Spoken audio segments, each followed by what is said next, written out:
A continuación iniciaremos el segundo bloque, Innovamos en Tecnologías de la Información.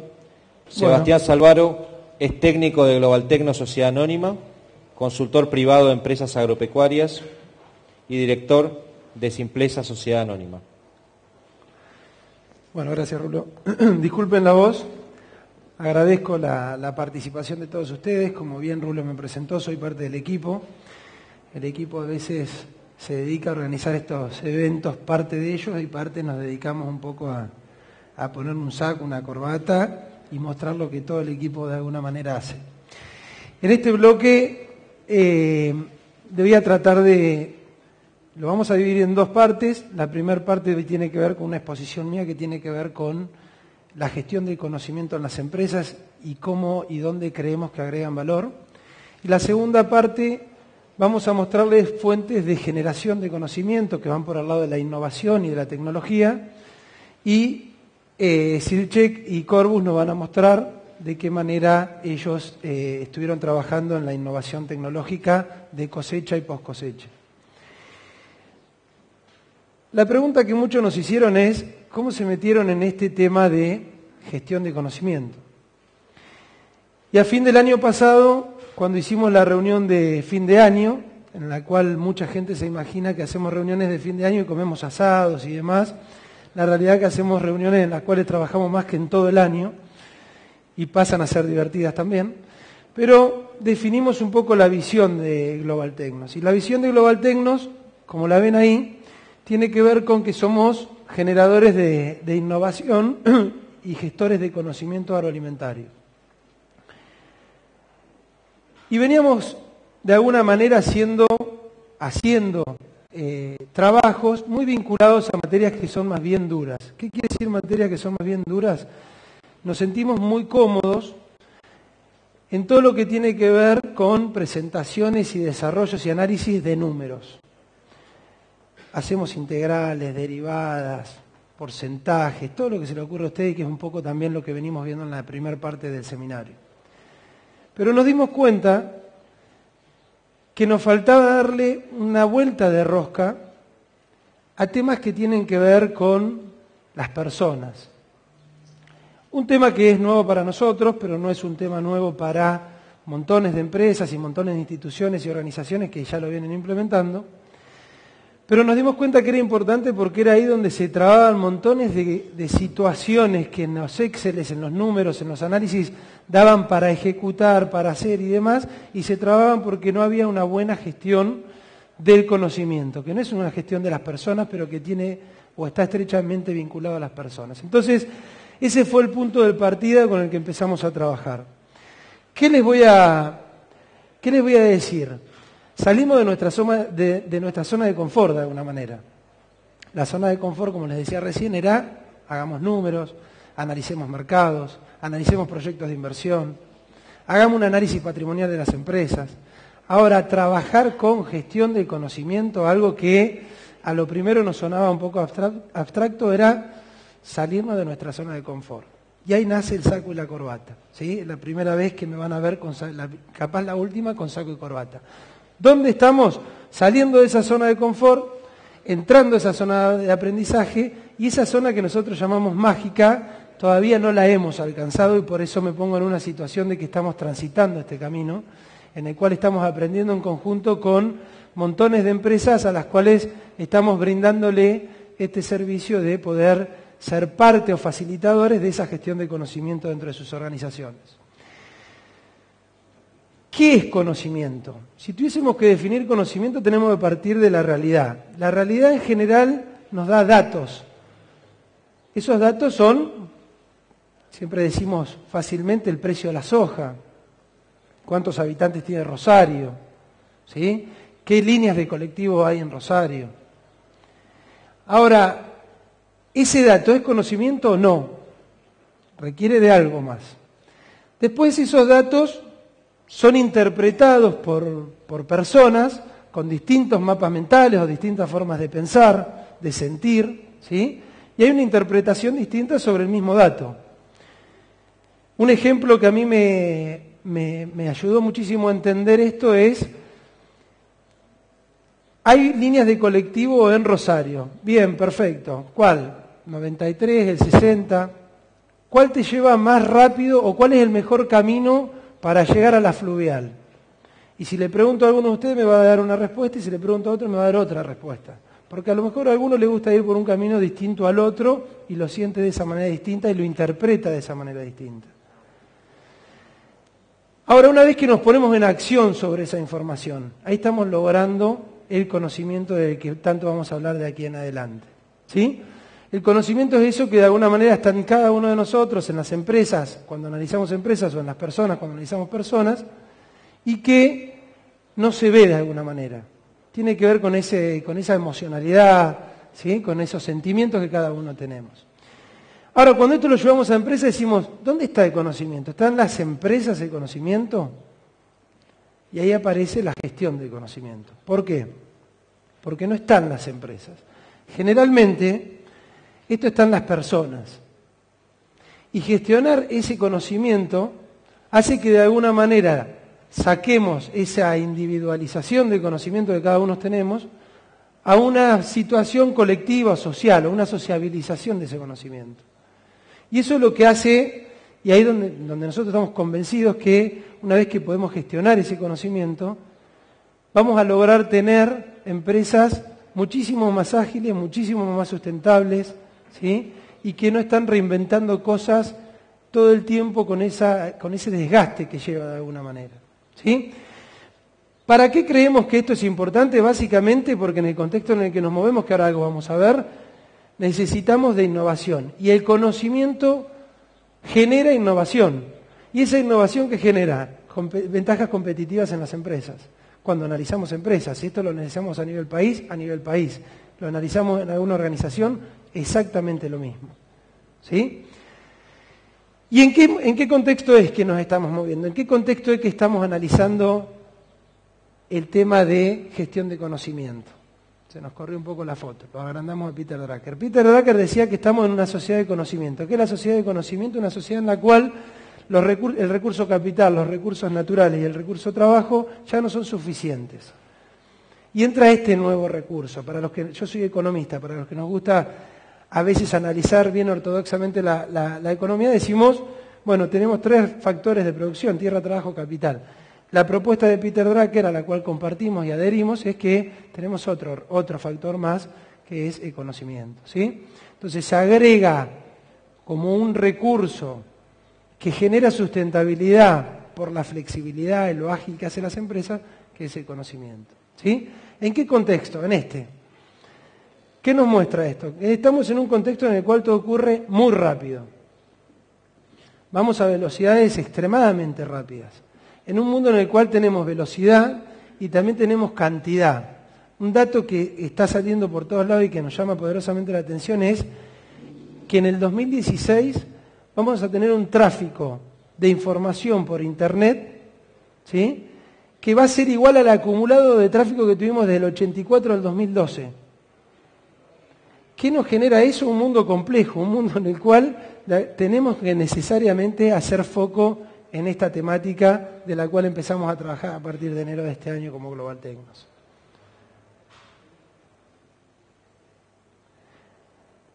¿Sustentado en qué pasan estas cosas? Sustentado en tecnología o sustentado en interpretaciones. Pero esto de las velocidades, de los volúmenes y demás, está sustentado en esto.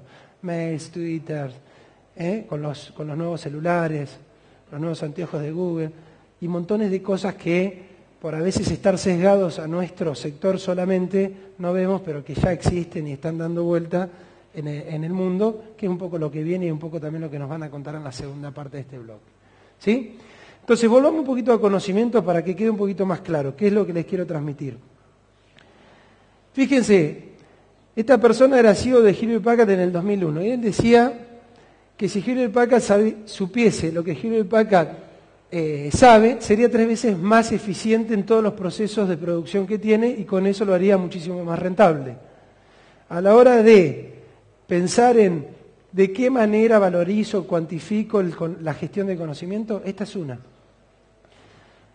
Pero ¿qué dice detrás de todo esto esta frase? Nos está diciendo de alguna manera que están las personas y que si Hewlett Packard no se concentraba en gestionar ese conocimiento, iba a quedar en las personas, con las consecuencias negativas de alguna manera de que Hewlett Packard no podía llegar a ser más eficiente de lo que era en ese momento. Y ahí está la pregunta que nosotros siempre nos hacemos. ¿Cuánto tiempo las empresas pierden reinventando la rueda? ¿Qué es reinventar la rueda? Al mismo problema buscarle distintas soluciones o al mismo problema, ¿sí?, estar distintas personas invirtiéndole tiempo cuando podría llegar a ser un conocimiento, como les dije al principio, ya sociabilizado, colectivo, institucionalizado, ¿sí? Y ahí es donde creo que tenemos que hacer el foco. Pero partiendo de ahí tenemos que hacer una salvedad teórica, que obviamente estoy resumiendo para no meterme tan de lleno y tan finito en montones de variables que tienen que ver con esto. Pero sepan que existe dentro del conocimiento dos formas de clasificarlo. Tenemos el conocimiento explícito y el conocimiento tácito. El conocimiento explícito es lo que ya sabemos hacer, ya está explícito, ya está sociabilizado, ya está institucionalizado, ¿sí? Un proceso determinado para hacer determinada actividad. Requirió de que en algún momento lo escribamos. En el momento en que lo estuvimos escribiendo es que generamos ese conocimiento. Y una vez que está procesado y tenemos un proceso determinado para hacer determinada actividad, ya está explícito, ya lo sabemos hacer.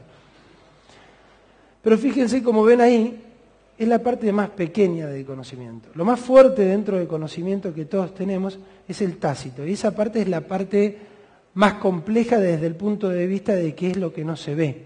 Es esa parte de las personas o de las organizaciones, como decía la frase anterior, que tenemos pero que no sabemos que tenemos. ¿Y cuál es el desafío de gestionar conocimiento? Agrandar el explícito.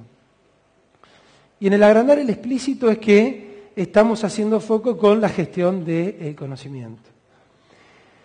¿Cómo se gestiona el conocimiento? De múltiples maneras. Algo que venimos aprendiendo y obviamente con una experiencia extremadamente corta de 10 meses, pero una cosa que hemos aprendido es que existen múltiples maneras, pero partimos de una. Y una de ellas es preguntar. Preguntar en función a determinados objetivos. Y cuando esto lo llevamos a cada una de sus empresas, la propuesta es pregúntense sobre sus empresas. O pregúntense sobre el problema puntual que estén teniendo en ese momento en las empresas. ¿Sí? Y después podemos hacer montones de cosas como esta rueda que está buena hasta para mostrárselas, ¿sí? Pero a veces es medio tediosa en la vida real. Primero tenemos que identificar dónde está el conocimiento. ¿En qué área crítica de las empresas tenemos el conocimiento? Segundo, lo tenemos que capturar, o sea, si el conocimiento dónde está, en determinado proceso. Ese es el conocimiento crítico de las empresas. Capturémoslo. ¿Sí? Almacenémoslo, que en almacenarlo aparecen de nuevo múltiples formas de hacerlo, desde software de administración, desde software de procesos, desde un papel, etcétera, múltiples formas. Este almacenarlo no es almacenarlo y tirarlo, es almacenarlo y ordenarlo. Ordenarlo en función de criterios. ¿Sí? ¿Para qué? Para que exista el acceso libre a todas las personas que estén involucradas en este proceso y a las que no estén involucradas en ese momento, pero que puedan estar involucradas posteriormente, para que lo puedan usar y de esa manera es que hacemos este proceso, lo pasamos de tácito a explícito y es parte de la gestión y es parte del valor agregado o el agregado de valor que nosotros creemos al cual hay que hacer foco. ¿Sí? Un ejemplo muy cortito para que sepan que esto existe y que no es solamente gestión de conocimiento de Hewlett Packard y que también lo podemos hacer en organizaciones más pequeñas, ¿sí? Porque a veces estas temáticas suenan como que solamente tenés que tener 5.000 empleados para gestionar conocimiento y no es así. Vamos sacando, vamos volteando ese paradigma que existe y les voy a mostrar rápidamente un ejemplo. ¿Qué hicimos? Un ejemplo que no es un ejemplo inventado, sino es de las empresas con las cuales les comenté que estábamos trabajando. Obviamente les cambiamos el nombre, la razón social es la misma, una SH, Pepe le pusimos para definirlo en términos generacionales a Pepe, ¿sí? Tienen la zona de producción, están en el NOA, hacen agricultura, tienen maquinaria propia y tienen una planta de acopio. En el campo no comercializan de terceros, sino que lo hacen propio, de producción propia, chica, una escala de 1.000 hectáreas. Y tiene 3 equipos de trabajo bien diferenciados. ¿Sí? Como ven acá, Pepe, Horacio, y acá me meto con algún nombre de verdad, Pepe se lo cambiamos por cuestiones obvias, y el Kevin. La primera pregunta que le hicimos a esta empresa cuando empezamos a trabajar era, che, ¿cuál es tu objetivo? ¿Para qué estás acá? A lo cual nos lo definió. Fuimos los 3 equipos de trabajo, le hicimos la misma pregunta y el único que nos respondió fue Pepe. Entonces ya partimos de una situación que no era la que creíamos. ¿Sí? ¿Qué hicimos entonces? Empezamos a ver qué era lo que pasaba. Y una cosa que nos llamó poderosamente la atención es que les pasa a todos ustedes en la vida real, es que era una empresa en la cual tenía una fuerte interacción entre distintas generaciones. Generaciones que, para el que le interesa profundizar en este tema, les recomiendo a Paula Molinari, que hizo una conferencia muy interesante en el Congreso CREA, o cualquiera de sus libros. Yo lo voy a simplificar, obviamente que simplificar una generación en 3 tips no tiene mucho sentido, pero se lo simplifico para que vean qué es lo que detectamos. Detectamos que había 3 generaciones interactuando con distintos conflictos. Los baby boomers, que se llaman, son aquellos nacidos del 45 al 64, la generación X, que son los nacidos entre el 65 y el 80, y del 80 a la actualidad la generación Y. Acá está Pepe, ¿sí? Acá está Horacio, y acá está el Kevin. ¿Sí? ¿Cuál es la característica que vimos de esta persona? Y de esta persona en particular lo bajamos, que es muy verticalista, es muy directivo en lo que hace, no comparte nada, y una cosa que se detectó muy fuertemente es que la información para él es fuente de poder. Llévenlo a la realidad. ¿Qué pasa con la información en la realidad? Ninguno de 25 años para abajo, 30 años para abajo, creemos, no me creyeron que estaba 25, que ninguno creemos que la información para nosotros es una fuente de poder. ¿Sí? Fíjense, para Pepe en este caso sí. La generación X, que lo tenemos Horacio, que es el contador, ¿sí? Tiene otras características que básicamente son más bien individualistas, y ahí lo que nos costaba era ver de qué manera poder armar el ámbito en el cual poder trabajar en equipo entre el Kevin, el Horacio y Pepe. Se nos complicaba esa situación. Y acá tenemos al Kevin, ¿sí? No sé si le suena, pero ahora aparecen todos estos nombres, ¿no? El Kevin, Jonathan. Son más horizontales y básicamente, como les decía, trabajan más en red, son más abiertos, son más permeables a la utilización de tecnología nueva. El Kevin en la vida real no terminó el secundario y te maneja absolutamente toda la tecnología de todos los tractores de la compañía. ¿Sí? Entonces lo primero que hicimos es, sigamos preguntando. Hicimos estas preguntas, que no son estas las preguntas que se tienen que hacer ustedes en sus empresas, pero sepan que parte de la base de esto es que se tienen que estar preguntando todo el tiempo cosas. ¿Qué haces, Pepe? ¿Con quién haces esto? ¿Cómo lo haces? ¿Con qué herramienta los haces? ¿Sí? ¿Qué información necesitas para esto? ¿Cómo tomás las decisiones? Pepe nos daba una respuesta, imagínense el Kevin qué respuesta nos daba, Horacio otras totalmente distintas, con lo cual lo que quisimos hacer es conformar de alguna manera un ámbito en el cual podamos alinear los macro objetivos de la empresa, que no salía de la gestión de conocimiento, pero era el primer paso que tuvimos que dar. A partir de ahí, lo que empezamos a hacer es generar los ámbitos necesarios para poder identificar los conocimientos críticos para la empresa. Y lo que detectamos es que la empresa era don Pedro o Pepe dependiente, ¿sí? 100% Pepe dependiente, y el conocimiento crítico para llevar adelante absolutamente todas las actividades estaba en Pepe, que acá no cambié el nombre. Empezamos a formalizar algunas cosas. ¿Cuáles son las cosas que empezamos a formalizar? Los canales, los ámbitos. ¿Qué hicimos? Empezamos a incorporar a reuniones a todo el equipo. Para los que somos o venimos del movimiento o criados del movimiento CREA, esto es hasta algo natural. Pero cuando vamos a la vida real de las empresas, no es tan natural. Y fíjense cómo eso, de alguna manera, como les voy a mostrar ahora, empezó a delinear poder trabajar con determinados objetivos y no estar volando todo el equipo para un lado y para el otro. ¿Qué herramienta usamos? No inventamos nada. Che, ¿a dónde está Horacio? En la ciudad. ¿A dónde está el Kevin? En el campo. ¿A dónde está Pepe? Puede estar en cualquiera de los dos lados. Listo, perfecto. ¿Vamos a usar Skype? ¿Te parece Skype? Me decía Pepe. Sí, vamos a usar Skype. Bueno, listo, arranquemos. Y arrancamos. A través de Skype lo que logramos es armar el ámbito.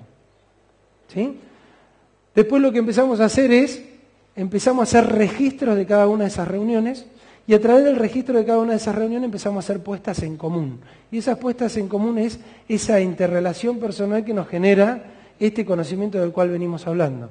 Y lo que hicimos es que el conocimiento de Kevin, el de Pepe y el de Horacio, como equipos, ¿no? Hay más personas involucradas acá, no sea de esta simetría, sino que sea de esta, en el cual el conocimiento de toda la empresa se institucionalizó, se hizo explícito, y hoy por hoy si entra una persona nueva estoy seguro que hasta allá podemos hablar de que se generó parte de la cultura nueva de la empresa.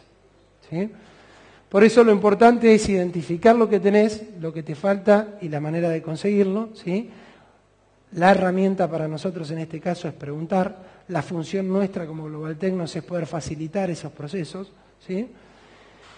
Y por último, para cerrar esta primera parte, como dice la frase, que es larga, pero me pareció muy bonita para compartirla, dice que el desafío que nos espera a las empresas es transitar rápidamente desde una situación en la cual el hombre bailaba al son del capital y ahora el capital lo tenemos que hacer bailar al son de la persona y de las empresas creativas. ¿Sí? Dando cierre a esta primera parte, lo que les decía al principio es, nosotros somos facilitadores y generadores de conocimiento.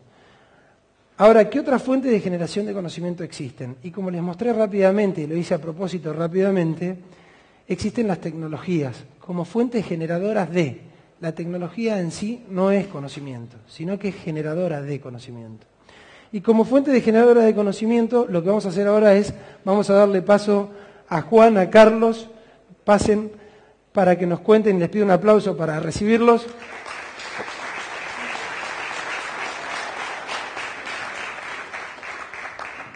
Pasen Pablo y Miguel también. Voy a hacer una breve introducción. La idea es, en este bloque, que tanto Juan como Carlos nos cuenten de alguna manera cómo innovaron tecnológicamente en sus empresas, cómo esa innovación ya está disponible hoy en el mercado, dando vueltas y demás, que ahora vamos a pasar a eso. Y la segunda, y le vamos a dar también un espacio bien con nuestro ADN CREA a productores y usuarios de las herramientas que ellos diseñaron para que nos cuenten cuál fue su experiencia. ¿Sí? Acá te doy el mío, pasas con el mío. La idea entonces es... Nos corren con el tiempo, con lo cual, ¿qué tenemos? ¿1 hora? Me miraste feo. 20 minutos. Bueno, 20 minutos. Bueno, para mí es un gusto. Mi nombre es Carlos Odino. Yo lo que voy a presentar es un sistema que acaba de salir en abril, en la cual lo hicimos con mis hijos, que se llama Agricultura y Ganadería de Precisión. Hicimos una alianza con las balanzas Hook y nuestra empresa se llama Corbus Web. Esto nos dio la posibilidad de ganar el premio CITA a la innovación tecnológica y el premio Ternium a la innovación tecnológica. Premios tenemos muchos, ahora hay que venderlos. Un poco de historia, que es un poco lo que venías diciendo vos. En la historia apareció el habla, después apareció la carta, después apareció el teléfono, apareció el fax y apareció Internet. De la carta a Internet, en la carta uno mandaba una carta, estaba 4 días, la recibía el otro, la reenviaba y eran 4 días de vuelta. Internet es 3 segundos y 3 segundos tenemos la respuesta. Por lo tanto, la velocidad y todo lo que es Facebook, todo lo que tomó Internet, que es lo que dijo recién él, la velocidad en la información fue terrible. Y eso fue un gran avance a nivel mundial. ¿Cómo nos estamos comunicando en cosecha? Porque el sistema que voy a mostrar es de cosecha. Hoy nos estamos comunicando de esta manera en cosecha. O sea, lo que estamos haciendo es que el tolvero tome los datos y ese proceso de toma de datos hace de que después lo tomen en un Excel en la oficina y de ahí empieza todo el proceso. Entonces, eso era la carta, en la cual tardaba 2 días, 3 días. Hay empresas que muchos más de 2 o 3 días. Y lo que hicimos nosotros es poner en el monitor de las monotolvas un módem, de tal manera que conectamos la monotolva vía teléfono celular con las computadoras. Por lo tanto, uno entra en una página de usuario y contraseña y desde cualquier lugar del mundo puede ver lo que está descargando la tolva a tiempo real. Por lo tanto, el sistema se basa en un GPRS, que sería un chip de teléfono, un GPS, o sea que nosotros podemos posicionar dónde está la tolva, el monitor de la balanza con el módem. Este monitor y el módem se puede poner en cualquier tipo de balanza, no tiene que ser Hook, sino que puede ser de la competencia también. Se deja la celda y lo que se hace, se cambia el monitor y se pone el módem. El sistema tiene un sensor inductivo que lo que hace cuando la toma de fuerza empieza a funcionar, ese sensor inductivo hace que se ponga en descarga automática y entonces toma el dato inicial y el dato final. Cuando para el sensor inductivo toma el dato final y de ahí nos descarga los datos a la computadora. Por lo tanto, esos datos, la otra cosa importante del sistema es que hicimos todo un software en el cual previamente, antes de empezar la campaña, se pone los establecimientos, los lotes y las hectáreas, y entonces directamente las tolvas que van llegando y que el operario va poniendo el establecimiento, el lote y el destino, las tolvas que van llegando las va sumando el software y entonces nos va diciendo el rinde por hectárea.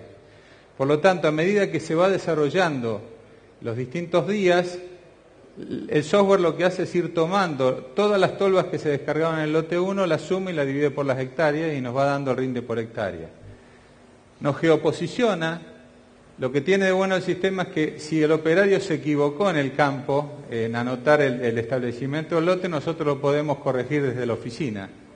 Entonces nos da tiempo el sistema nos va a ir dando a través de los años la rotación de cultivos, nos va a ir dando la evolución de la superficie de los cultivos, nos va a ir dando la cantidad de hectáreas sembrada de cada cultivo en forma automática, nos va a ir diciendo el rinde por hectárea que fuimos teniendo a lo largo de los años. O sea, todo esto que antes lo hacíamos poniéndolo adentro de un Excel, lo vamos a tener en forma automática, directamente salido a la tolva.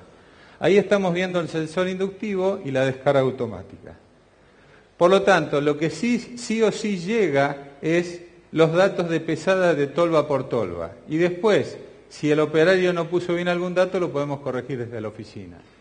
Por lo tanto, el flujo de la información, hasta hoy, teníamos que el tolvero anota lo que descargó la tolva, el gerente de campo toma ese dato, lo pasa a un administrativo, el administrativo lo pasa a la computadora, y por último llega al propietario o al gerente general el dato final. Todo este sistema provoca errores y es lento. Provoca errores, es lento, no entendemos la letra muchas veces del tolvero, no llega a tiempo, el tolvero se olvida de anotar cosas.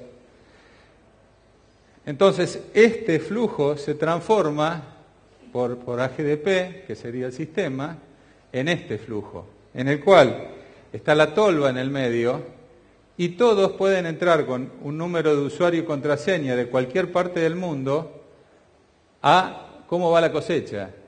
En este momento nosotros tenemos varios pools, tenemos 300 aparatos puestos a nivel nacional y en Uruguay también, en la cual hay pools que tienen 10 dueños y directamente entran a la página de usuario y contraseña y acá, como decías vos antes, pasamos del flujo anterior a este flujo en el cual ya no hay más una persona que tiene la información total, sino que todos tienen la información a tiempo real. O sea que la tolva manda la información a la computadora y el tolvero, el gerente de campo, la administración, el gerente general, los socios, los ingenieros, los propietarios, todos están viendo la misma información a tiempo real y procesado el dato.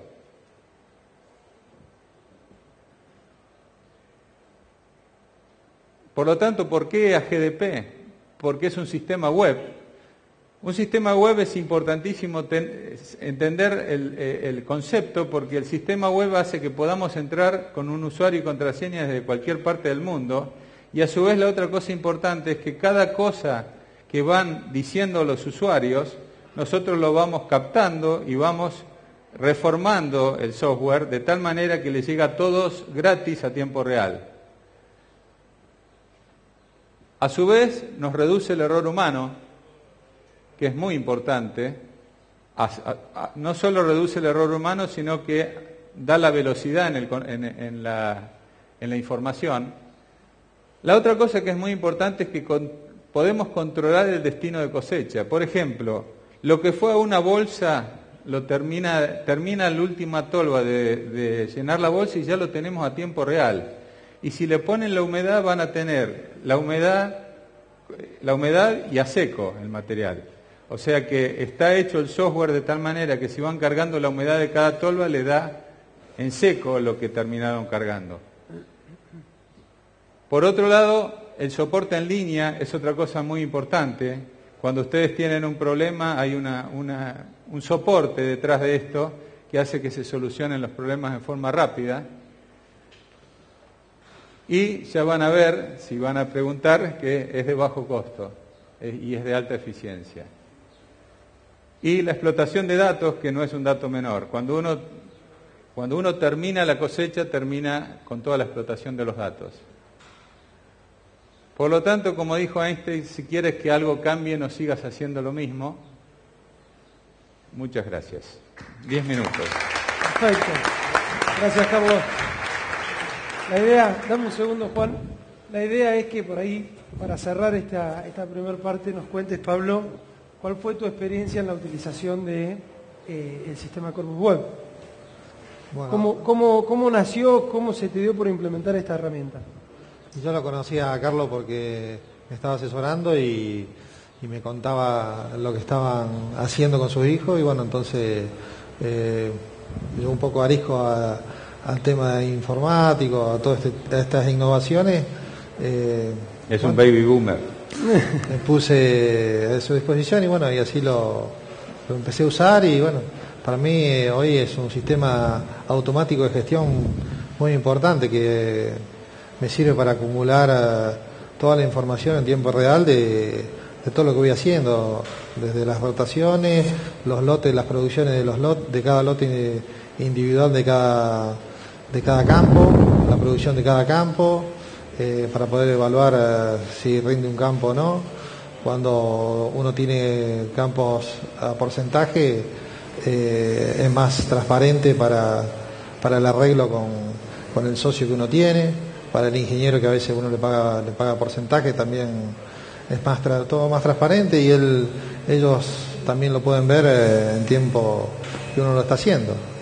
Después que a mí me facilitó en la logística, cuando tenía que cargar las bolsas, saber los camiones que tenía en cada bolsa para cargar y bueno, tenía que mandar tantos camiones y si había un remanente yo iba con la tolva para no desocupar el bolsón completo, ¿no es cierto? O sea, me facilitó mucho la parte operativa y la gestión, o sea, sin ponerme a anotar muchas cosas, rotaciones, rendimiento, lo estoy teniendo ahí. Hoy me contabas que te había generado como algunos ruidos con la gente cuando lo implementaste al sistema. ¿Cómo fue? Sí, al principio yo empecé con el sistema y con la libreta, porque no, de cierta forma le tenía así recelo, ¿viste? No confiaba. Entonces copiaba con una libreta, el empleado tenía que copiar y por otro lado estaba el sistema que me mandaba a mi casa y yo digo, es cierto, anda todo. Y bueno, realmente muy...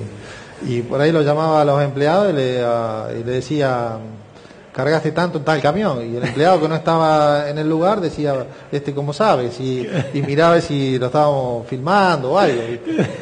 Y bueno, esas fueron cosas, o después errores que uno lo fue subsanando y así entrenó a la gente que en realidad no tiene mucho estudio, pero que en realidad trabaja conmigo, y cuando había camiones así, 2 cargas simultáneas, uno monitoreaba y había un camión de 25.000 kilos y el que seguía de 35.000 kilos, y por ahí al principio se había equivocado en no cambiar la patente del camión, entonces, o del destino, bueno, y entonces yo le decía, che, un camión le pusiste tanto, y me dice, ¿no te olvidaste? Y dice, sí, me olvidé, como que no me lo estaba ocultando, pero yo me daba cuenta, y él por el otro lado después yo ponía a tomar mate y a hablar al día siguiente y me decía, ¿sabías que me había comido los 5.000 kilos de haber pasado de un camión al otro? Así que por eso, con esas cosas que uno le va marcando en un principio, eso me pasó en trigo del año pasado. Lo que es en la cosecha gruesa, en todo lo que hicimos, ya esos errores no estuvieron, porque él sabía que uno veía todo, sin estar ahí. Bien, gracias, Pablo. Bueno. Seguramente después va a haber alguna pregunta que te hagan. Juan, Bueno, ¿qué es Silchek? ¿Qué hacen? ¿Cómo nacieron? creo que tengo prendido ahí, sí. Sí. Bueno, Me dijeron que te controle con el tiempo, ¿eh? ¿Por qué? tengo 5 minutos. Dale. Bueno, Silchek es una empresa, yo lo escucho a Carlos y pensemos somos policías nosotros, pero Silchek es una empresa que vio que crecía el silo bolsa y trató de hacer una herramienta para ver qué sucedía con el grano dentro del silo bolsa, cómo era su conservación. Entonces, por eso lo llamábamos el compañero ideal del silo bolsa.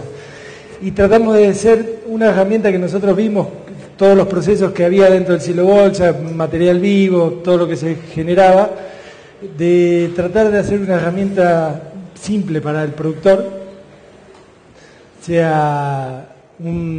ve muy poquito, un servicio especializado, en lo cual tratar de darle al productor toda la información, pero de una manera funcional y práctica. Y que esa información le sirviera al productor para que pueda hacer la proyección en sus ventas, en su mercado. Entonces, junto al grupo de Linta Balcarce, lo que se trató es de hacer un servicio para que el productor supiera qué es lo que está sucediendo dentro del silo bolsa con su mercadería. La tecnología está basada en medición de dióxido de carbono. Todos los granos respiran, también los insectos, los hongos. Entonces, al saber el nivel de dióxido de carbono que se encontraba dentro de la bolsa, uno podía determinar el estado del grano del silo bolsa. Entonces, esa herramienta lo que le iba a dar era decir, bueno, ¿cómo hacemos una herramienta funcional? ¿Cómo hacemos una herramienta práctica para que el productor tuviera la tranquilidad de que saber lo que está sucediendo dentro del silo bolsa, teniendo en cuenta que el sistema Silchek se adelantaba a una pérdida de calidad? O sea, era una herramienta fantástica porque no me decía que estaba podrido el grano, sino que se adelanta en el tiempo a una pérdida de calidad del grano. Entonces, la idea es, con el tiempo que tenemos, un poco es mostrarle cómo funciona el sistema para que vean que es una parte bastante práctico. Acá lo que pusimos es un video de la parte operativa, en lo cual el equipo es simple, tiene un botón de encendido y un botón operativo. Se aprieta el botón, se lee una etiqueta que se llama RFID, que es una electrónica. Cuando lee esa etiqueta, lo que se hace el equipo ahí empieza a funcionar, si no, no funciona. Una vez que se leyó la etiqueta, también tiene un GPS en lo cual lo ubica la bolsa, y a través de una aguja hipodérmica con un parchecito de goma se toma el dato de adentro de la bolsa. Este dato lo almacena el equipo, lo almacena con la ubicación de GPS relacionada a esa tarjeta electrónica, y una vez que está almacenado ese dato, lo enviamos vía internet, donde hay un software que procesa esa información y se la devuelve al productor. Los datos se toman cada 6 metros, acá se ve el operario ya que el dióxido de carbono tiene la particularidad de no moverse en forma transversal. Entonces nos daba la capacidad de poder saber que en ese sector estaba el problema y no que la toma del dato secundaria era lo que me iba a dar un dato erróneo de que el dióxido de carbono se me iba a mover. Entonces, una vez que está la información procesada por el software que está en Internet, nosotros lo que hacemos es mostrarle al productor de manera simple, una como hablaba él, las páginas web, hoy la información la hace abierta a cualquier ingreso con un usuario y contraseña, un productor puede mostrarse al empleado, a la parte comercial, a un administrativo. Se trató también de simplificar la información, es un listado de bolsas de mayor riesgo a menor riesgo. Ahí se ve la imagen de la bolsa que está seccionada, esos son los 6 metros de mercadería. Uno lo que ve es que la mercadería puede estar con un problema de un riesgo de almacenaje, pero 6 metros más allá la mercadería está en perfecto estado. Eso es porque se generan perforaciones de agua, de entrada de agua o de roedores, en lo cual puede haber un problema de daño de mercadería en ese sector y no tiene nada que ver con lo que está sucediendo en el sector de al lado. Una vez que también la información para que el productor la vea de una manera más simple es a través de informes mensuales. Si el productor no quiere entrar a la página, lo que se hace es las bolsas de mayor riesgo, se trata de concentrarle la información, la más simple, con una redacción y diciéndole lo que está sucediendo en cada bolsa, en cada sector, o sea, es como darle mayor información concentrada. Y lo que hacemos, como para redondear un poco la campaña al productor, le damos un informe final para que el productor vaya aprendiendo cómo es su conservación en su establecimiento.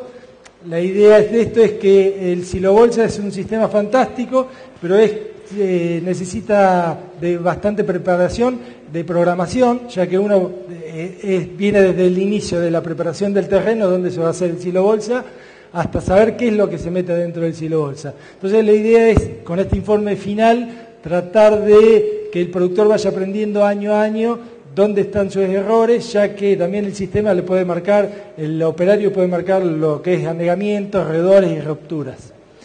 Bueno, acá un poco traté de ser lo más rápido posible. Estas son algunas de las empresas que trabajan con nosotros y acá está el representante de Agruranga, una empresa de acá de la zona, que estuvo usando el servicio con nosotros. Miguel, muy corto, sí, concreto. Gracias. Aplausos. Miguel, contanos un poco por qué Agruranga incorporó esta tecnología y cuáles fueron, digamos, los beneficios que les trajo. Perfecto. Bueno, soy Miguel Divita y pertenezco a la firma Agruranga. Nosotros somos usuarios del sistema. Parte de la producción de la empresa almacenamos en silos bolsas y uno de los problemas que teníamos es que el control que hacíamos de la mercadería lo hacíamos a través de calado, ¿no? Y entonces no precisamente siempre se cala en el lugar que pueda estar el problema. O también el temor del operario de que profundizar mucho el calador y romper el fondo de la bolsa y llegar a tener un problema. Entonces nos abonamos al sistema de SILCHEC, con eso podemos ver todo el tratamiento de la bolsa online y lo principal es saber al momento de la carga dónde está el problema de la mercadería. Entonces podés diferenciar qué puede ir a camión y qué parte de la mercadería tiene problema y tiene que ir a acondicionar previamente antes de la llegada al puerto.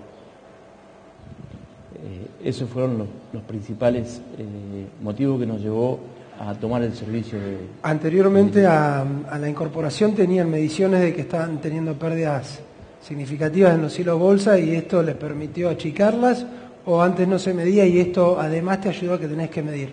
No, a través del sistema de contratación de SILCHEC nosotros tuvimos un ahorro importante, ¿no? En lo que sea la parte de dinero por parte de la mercadería. Antes no podías detectar si un roedor rompía la bolsa al fondo y podía tener un problema encubierto que hasta que no cargabas no lo sabías. En cambio con este sistema puedes lograr visualizar cada 6 metros cómo está tu mercadería almacenada. Y también evita todo el problema de error humano, ¿no? La transmisión de calado, de información, de anotar en libros o en una libreta y después pasarlo, versus tenerlo ahí online y que lo puedan ver todos los integrantes de la empresa. Entendí que en Corbus la sistematización prácticamente no requiere de nadie que vaya a medir, tenemos el chip instalado y funciona.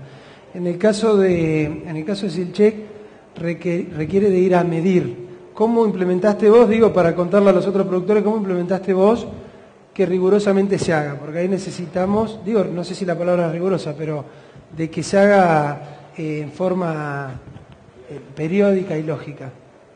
Sí, normalmente la empresa tiene un sistema de control y tenemos reuniones periódicas en el cual hacemos evaluación de la mercadería que tenemos almacenada. Normalmente son cada 30 días. En esa fecha, el operario encargado del sistema de control presenta el estado de todo el cereal almacenado que tiene la empresa, ya sea en silo bolsa o en silos chapa. Sí, SealCheck lo que hace, esa tarjeta electrónica, lo que hace es que si no es leída, uno sabe que el operario no fue. Avisa de que el operario no fue. Exactamente. Tiene en el mismo software, en una empresa cuando, ellos tienen 2 equipos trabajando, uno en la zona de Rosario y otro en Córdoba, lo que va haciendo para que no le lleguen mail a lo que es al tema administrativo, hace un ranking de tomas de datos y si no al operario le lleva vía mensaje de texto cuándo debería ir a tomar el dato. O sea, es como que un organizador, el mismo sistema automáticamente lo va organizando. Sabe que en invierno toma cada 30 días y en verano cada 25 días. Pero yo creo que lo principal y donde creo que hay que enfocarlo es en el sistema de que no siempre con la calada manual se va donde está el problema. En cambio con esto lo podemos detectar. Bien. Y así poder diferenciar o separar, ¿no? Qué es lo que está en condición y qué es lo que hay que acondicionar. Hoy hablábamos en el recreo cuando nos estábamos conociendo que nos hacían el control de cosecha con Corbus. SealCheck te dice cómo está y nosotros como Global Tecno qué es lo que hay que hacer con la mercadería. Todo más o menos bien. Bien, gracias. Un aplauso para... ¿Hay preguntas?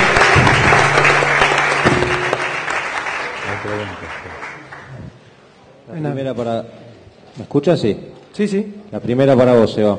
Bien. ¿Qué indicadores cuantitativos podrían utilizarse para evaluar la gestión del conocimiento en una empresa?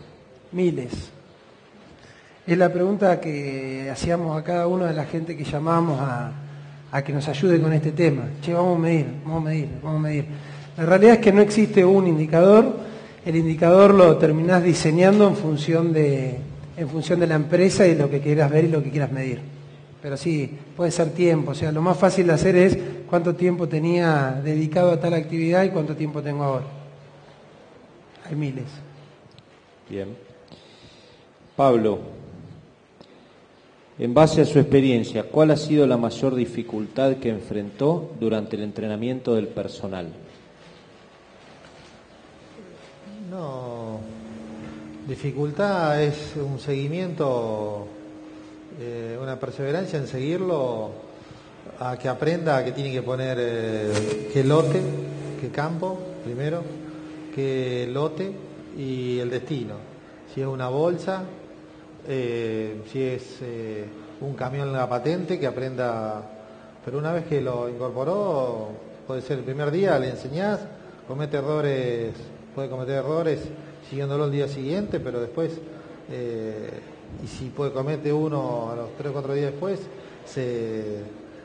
uno lo tiene que seguir en un inicio, pero una vez que ya lo entrenaste, como le decía antes, en la cosecha de trigo tuve que seguirlo una semanita, 4 o 5 días, y bueno, después en la cosecha de dureza, con más de 2.000 y pico de descargas, no tuve inconveniente. Él ya estaba entrenado y ya sabía que lo que tenía que hacer, y era muy sencillo, mucho más sencillo que estar anotando cada vez en la libreta. O sea, cada vez que se ponía en marcha la toma de fuerza, se activaba el sistema, descargaba, cuando cortaba decía los kilos que había descargado, si aquel no tenía que anotar nada, simplemente al iniciar el lote y cuando cambiaba de camión o de bolsón. Carlos, quizás se han encontrado con esta pregunta, digo, ante la pregunta de yo tengo contratistas o cosecheros esporádicos, ¿qué hago? ¿Le pongo lo que necesito ponerle a ese y después se lo saco? ¿Lo hago solo? ¿Es posible de implementar solo para el que tiene tolva propia? ¿Qué vuelta le han encontrado a esa pregunta? Que la recibimos bastante en la cancha de los productores. Y nosotros también. Te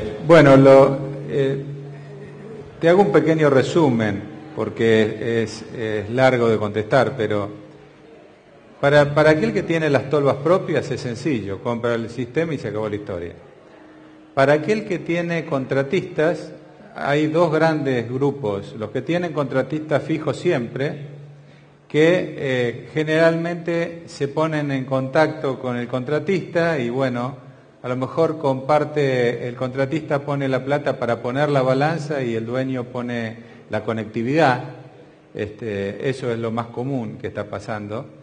Por lo tanto, comparten y para el contratista es muy importante porque el contratista cobra por porcentaje.